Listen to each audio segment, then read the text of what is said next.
Hello friends, last લેક્ચરમાં આપણે બ્રિકની સુકવણી છે જોયેલી હતી. હવે આ લેક્ચરની અંદર ક્લે પ્રોડક્ટ્સમાં પાર્ટ 4માં આપણે બ્રિક્સનું જે બર્નિંગ થાય છે એના વિશે આપણે જોઈશું. Burning of BRICS in claims. હવે જે બ્રિક છે એને પકવવી હોય તો એને ભઠ્ઠીમાં છે આપણે પકવતા હોઈએ છીએ. તો એની અંદર જનરલી જોઈએ તો ફર્સ્ટ ઓફ ઓલ ક્લેમ્પ્સની અંદર કઈ રીતે બ્રિક છે એનું પકવણી થાય છે.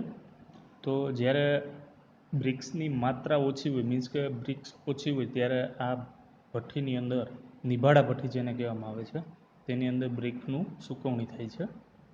તો આનો ફાયદો એ મેઇન રહે છે કે આજુબાજુના જે મળી આવતા નજદીકમાં જે બળતણ છે, જેમ કે ઘાસ છે, છાણ છે, પાંદડાઓ છે, ડાળીઓ છે, લાકડા છે વગેરેનો આપણે ઉપયોગ છે કરી શકીએ છીએ. અહીંયા મિત્રો આપણને ટ્રેપેઝોઇડલ શેપની અંદર આ બ્રિક છે એ બતાવવામાં આવેલી છે. તેનો એક સેક્શન છે એ બતાવવામાં આવેલો છે. તો આની અંદર આપણે શું કરીએ છીએ તો કે જે ટૂંકી બાજુ હોય તેને આપણે જમીનમાં થોડીક ખોદાણની અંદર રાખીએ છીએ અને લાંબી બાજુને જમીનના લેવલ કરતાં થોડી ઊંચી રાખવામાં આવે છે. હવે આ જે ક્લેમ્પ છે એના તળિયાનું જે સરફેસ છે એને 15 ડિગ્રીએ ઢાળ આપીને આપણે આને ગોઠવણી કરતા હોઈએ છીએ.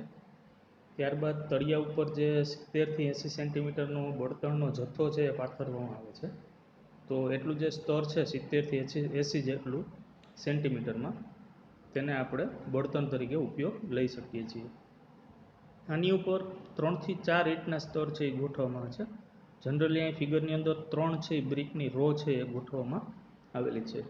એટલે જેમ જેમ બ્રિક છે એ સુકાતી જશે અથવા તો ભઠ્ઠીનું જે દહન થતું જશે તેની અંદર બ્રિક પણ એટલી પાકતી જશે. તો આ રીતે વારાફરતી બળતણને 3થી 4 મીટર સુધી ઉપર પહોંચે એ રીતે ઊંચા કરવામાં આવે છે. હવે આની અંદર નીચેથી સળગાવવાનું અને ઉપર છે એની જ્વાલા છે એ છેક ઈંટ સુધી પહોંચી જાય એ રીતે ગોઠવણી કરવામાં આવે છે. હવે જોઈએ આ જે નિભાડા ભઠ્ઠી છે એની અંદર કઈ રીતે ફાયદો થાય છે તો કે આનું જે દહન છે એ કરકસરયુક્ત છે. મીન્સ કે આની અંદર કોઈ બળતણમાં કેરોસીન, પેટ્રોલ કે કોઈ ડીઝલનો ઉપયોગ થતો નથી, એટલા માટે આ ખર્ચાળ નથી. તો આનું દહન છે કરકસર છે. પછી આની અંદર કોઈ ખાસ એવી સુપરવિઝનની જરૂર પડતી નથી. અને ગેરફાયદો એવો છે કે આ જે પ્રક્રિયા છે એ ધીમી પડે છે. મીન્સ કે જે બ્રિક છે એ પાકવી જોઈએ જેટલી સ્પીડથી એટલી પાકતી નથી. અને આની ઉપર કોઈ નિયંત્રણ રાખી શકાતું નથી. મીન્સ કે એક વખત આગ લાગ્યા પછી આની ઉપર કોઈ કંટ્રોલ રહેતો નથી. અને આની અંદર ઈંટનો આકાર છે થોડો ઘણો બેડોળ થઈ જાય છે. એટલે જનરલી જ્યારે ઓછી બ્રિકને પકવવાની હોય ત્યારે આવી ભઠ્ઠીનો ઉપયોગ કરવામાં આવે છે. પછી સેકન્ડ વન જોઈએ તો burning of BRICS in intermittent Keynes છે, કે જે આંતરાકીય ભઠ્ઠી છે એની અંદર ઈંટનું દહન કઈ રીતે કરવું. તો ફર્સ્ટ ઓફ ઓલ જોઈએ તો આ ભઠ્ઠી છે એનો આકાર છે એવો લંબચોરસ હોય. પછી એની અંદર ફ્યુલ તરીકે આપણે જોઈએ તો કોઈ પણ આપણે કેરોસીન છે, પેટ્રોલ છે, ડીઝલ છે એની અંદર લઈ શકીએ છીએ. તો અહીંયા તમને ફિગરની અંદર બતાવવામાં આવેલું છે કે ફ્યુલની જે લાઇન છે એની આસપાસ બ્રિકને ગોઠવવામાં આવે છે. તો બળતણ માટેની જગ્યા હોય, પછી તાપમાન નિયંત્રણ કરવા માટે બારી કે બારણું છે એ ગોઠવેલું હોય છે, અને એક પણ કાચનું હોય છે જેથી આની આરપાર છે આપણે જોઈ શકીએ છીએ. અને આ બ્રિકને અંદર અથવા તો બહાર કરવા માટે જે ડોર છે એ પ્રોવાઈડ કરવામાં આવે છે. તો તમે અત્યારે ફિગરની અંદર જોઈ શકો છો.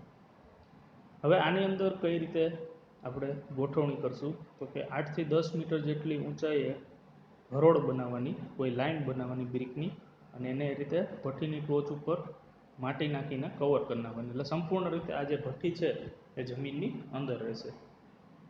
એટલે પછી ગરમી છે એ પૂરતા પ્રમાણમાં મળી રહે. અને ગરમીનું પ્રમાણ છે વધુને વધુ મળે એટલા માટે આને જમીનની અંદર દાટવામાં આવે છે. પછી જોઈએ તો શરૂઆતના 2થી 3 દિવસની અંદર આનું દહન છે ધીમું હોય, અને પછી પાછા 2થી 3 દિવસ એના પછીના જોઈએ તો એની અંદર તેજ હોય છે. પછી એનું કુલિંગ છે એ 8-10 દિવસ સુધી જોઈએ તો બારણા બંધ રાખીને ઈંટને ધીમે ધીમે ઠંડી પાડવામાં આવે છે, એટલે એનું કુલિંગ થાય છે. આના લીધે શું થાય તો કે બ્રિકની અંદર તિરાડ પડતી નથી.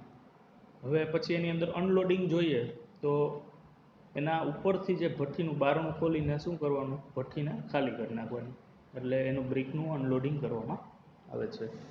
આ ભઠ્ઠીમાં નિભાળા ભઠ્ઠી કરતાં સારી ગુણવત્તાની ઈંટો મળે છે અને આ સક્સેસ પણ છે. છતાંય ઘણી વખત એવું બને છે કે અમુક ઈંટો છે એ બળી જતી હોય છે અને કેટલીક ઈંટો છે એ બળી જાય એટલે જામા બ્રિક જે થઈ જાય છે એનો આપણે કોઈ ઉપયોગ લઈ શકતા નથી. અને આની ઉપર કંટ્રોલ કરવા માટે કોઈ એક મેઇન ડોર છે એ પ્રોવાઈડ કરેલો હોય છે. એટલે આ રીતે છે ઇન્ટરમિટન્ટ કિન્સ છે. પછી નેક્સ્ટ જોઈએ તો burning of brick in continuous Keynes છે, જેને અવિરત ભઠ્ઠી કહેવામાં આવે છે. હવે જ્યારે ઈંટની જરૂરિયાત કાયમી જે જગ્યાએ રહેતી હોય ત્યારે આવી બ્રિક છે એ આવી ભઠ્ઠીની અંદર સૂકવવામાં આવે છે અથવા તો ભઠ્ઠીની અંદર બર્નિંગ કરવામાં આવે છે. તો કાયમી જ્યાં જરૂરત રહેતી હોય આવી બ્રિકની તો ત્યાં વપરાય છે. એટલે અહીંયા છે તમને ફિગરમાં બતાવું તો આ રીતે જે કન્ટિન્યુઅસલી એ સેક્શન છે એની અંદર લોડિંગ કરવાનું, પછી એને પહેલાં બી સેક્શનની અંદર પ્રી હીટિંગ કરવાનું, સી સેક્શનની અંદર એનું બર્નિંગ કરવાનું, કુલિંગ માટે ડી સેક્શન છે અને અનલોડિંગ માટે ઈ સેક્શન છે.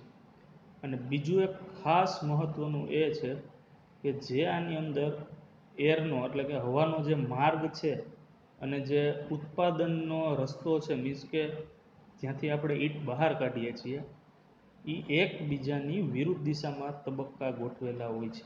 મીન્સ કે એક જગ્યાએથી ઠંડી હવા પસાર કરવાની અને એક જગ્યાએથી બ્રિકને બહાર કાઢવાની.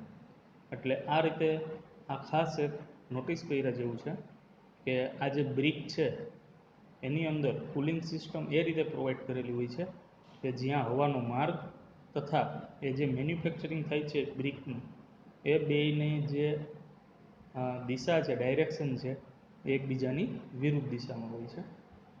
પછી આપણે નેક્સ્ટ જોઈએ તો બુલ ટ્રેન્ચ કિન્સ આવે છે. તો બુલ ટ્રેન્ચ કિન્સની અંદર પણ પ્રોસેસ છે એ બધામાં સરખી રહેશે. મીન્સ કે બુલ ટ્રેન્ચ જે કિન્સ છે એની અંદર જમીનની ઉપર અથવા તો અડધી જમીનની અંદર આ રીતે બ્રિક છે એ ગોઠવવામાં આવે છે. મીન્સ કે ભઠ્ઠી છે તૈયાર કરવામાં આવે છે. આનો આકાર જોઈએ તો આપણે રાઉન્ડેડ હોય અથવા તો એનો અંડાકાર હોય અથવા તો એ રેક્ટેન્ગ્યુલર હોય, મીન્સ કે લંબચોરસ હોય છે. તો આ રીતે ભઠ્ઠીના અલગ અલગ ખંડોમાં એને વિભાજિત કરવાનું અને બધાય ખંડની અંદર મીન્સ કે બધા સેક્શનની અંદર એની પ્રોસેસ છે એ અલગ અલગ થતી હોય છે. અને વચ્ચે છે એ ફૂલી બળતણ રાખવામાં આવે છે જેની અંદર બ્રિક છે એ ગરમ થતી હોય છે. અહીંયા તમે ફિગર જોઈ શકો છો કે બુલ ટ્રેન્ચ ભઠ્ઠીની અંદર સેક્શન વાઇઝ જોઈએ તો અહીંયા ફિગરમાં એ તથા એફ સેક્શન છે એની અંદર કાચી ઈંટોને ગરમ કરવામાં આવે છે. બી તથા જી સેક્શન છે એની અંદર ઈંટને દહન મીન્સ કે બર્નિંગ થાય છે. સી તથા એચ સેક્શન છે એમાં બ્રિક છે એનું કુલિંગ થાય છે.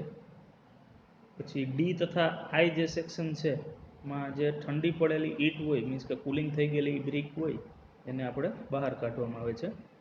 અને ઈ તથા જે સેક્શન છે તેની અંદર કાચી ઈંટોને આપણે શું કરીએ છીએ એની અંદર ગોઠવીએ છીએ. તો આ રીતે જે બુલ ટ્રેન્ચ ભઠ્ઠી છે મીન્સ કે બુલ ટ્રેન્ચ કિન્સ છે એનો અવિરતપણે ઉપયોગ છે એ થતો જાય છે. એટલે આ રીતે બુલ ટ્રેન્ચ કિન્સ છે. હવે નેક્સ્ટ આવે છે મિત્રો હોફમેન્સ કિન છે. આ બધી જે કિન્સ છે એ આપણા માટે બહુ મોસ્ટ આઈએમપી છે, એક્ઝામની અંદર કોઈ પણ આમાંથી પૂછી શકે છે. તો હોફમેન કિન્સ છે એક વર્તુળાકાર શેપની અંદર જમીનની ઉપરની તરફ રાખવામાં આવે છે અને ખૂબ જ આ પોપ્યુલર છે ભઠ્ઠી. અને ભઠ્ઠીની મધ્યમાં એક પ્રકારે ચીમની રાખવામાં આવે છે અને ભઠ્ઠીને બે વિભાગમાં વહેંચવામાં આવે. દરેક વિભાગને ચીમની સાથે જોડવામાં આવે તેથી અંદરનો જે ધુમાડો છે એ બધો બહાર નીકળી જાય. દરેક વિભાગ ઉપર બળતણ છે એ દાખલ કરવામાં આવે અને કાણા થોડાક રાખવાની એની અંદર જરૂર પડે છે. અને બળતણ તરીકે પાવડર છે કોઈ પણ એનો ઉપયોગ આપણે કરી શકીએ છીએ. તો આની અંદર ફિગર જોઈએ તો આ રીતે હોફમેન પિન્સ છે. તમને એ ફિગરમાં બતાવવામાં આવેલું છે કે 1 થી 12 જે સેક્શન છે એની અંદર આ ટોટલ છે બ્રિકની જે ગોઠવણી છે એ કઈ રીતે કરવાની હોય તો કે 12માંથી 11માં, 11માંથી 10માં, 10માંથી 9માં, 9માંથી 8માં આ વિભાગોમાંથી બ્રિક છે એ પસાર થાય છે. એટલે જ્યાં ઠંડી પડતી જે બ્રિક હોય એની અંદર ગોઠવવામાં આવે. પછી 6 તથા જે 7 વિભાગ છે એની અંદર એનું બર્નિંગ છે એ ચાલુ રહે છે. અને ગરમ હોવા જોઈએ તો 3, 4 અને 5 સેક્શનની અંદર એ રીતે ઈંટોને એની અંદર બર્નિંગ થાય છે. એટલે 8, 9, 10, 11 અને 12 સેક્શનની અંદર બ્રિક છે કાઢવામાં આવે ઠંડી પડેલી. પછી 6 તથા 7 સેક્શનની અંદર એનું બર્નિંગ થાય અને 3, 4, 5ની અંદર ગરમ હવા છે દાખલ થાય છે. તો આ રીતે તો કાચી ઈંટને આ રીતે 2 વિભાગમાં ગોઠવવામાં આવે અને ગરમ હવા કે ઉપરથી ચીમનીમાંથી નીકળી જાય. એટલે બંને સેક્શનને ક્યાં જોઈન્ટ કરેલા હોય તો કે ચીમની સાથે જોઈન્ટ કરવામાં આવેલા હોય છે. પછી જોઈએ તો ટનલ કિન્સ છે. તો ટનલ કિન્સમાં શું હોય છે તો કે એક પ્રકારની કન્ટિન્યુઅસ કિન્સ છે આ. અને ભઠ્ઠી છે ગોળાકાર અથવા તો સીધી રેખામાં અંડાકાર આકારના જોવા મળે છે. તો આની અંદર એક ટનલ હોય. ટનલની અંદર એક ટ્રોલીમાં ઈંટોને ગોઠવવામાં આવે છે. આ ટ્રોલી છે એ રેલ ટ્રેક ઉપર આપણે એની અંદર ચલાવી શકીએ છીએ. અને ઈંટ છે જે ભઠ્ઠીમાં જ સુકાય અને ગરમ પણ થાય એની અંદર ઈંટોનું બર્નિંગ પણ થાય અને દહન થયેલી જે ઈંટો છે, બર્નિંગ થયેલી જે બ્રિક છે એને ઠંડી પડવા માટે પણ એની અંદર વ્યવસ્થા હોય છે. અને છેલ્લે એને બ્રિકને બહાર કાઢવામાં આવે છે. તો આ રીતે ટોટલ 5 પ્રકારની જે ભઠ્ઠીઓ છે એ મુખ્યત્વે તમને એક્ઝામની અંદર પૂછાતી હોય છે. ખાસ કરીને હોફમેન કિન્સ, બુલ ટ્રેન્ચ અને ટનલ. તો આ રીતે આપણે આ સેક્શનની અંદર, આ લેક્ચરની અંદર બધી જે કિન્સ છે એની વ્યવસ્થિત રીતે ચર્ચા કરેલ છે. અહીંયા તમને ટનલ કિન્સ છે એની ફિગર છે એ પણ આપવામાં આવેલી છે. ટનલ કિન્સની અંદર જે રેલ ટ્રેક હોય એની ઉપર ટ્રોલી ગોઠવીને એની ઉપર બ્રિક લઈ જવામાં આવે છે. ત્યારબાદ એનું અંદરની અંદર બર્નિંગ થાય છે અને પછી કુલિંગ થઈને આપણે આપણી રીતે એને બહાર અનલોડિંગ કરવી પડતી હોય છે. થેન્ક યુ મિત્રો.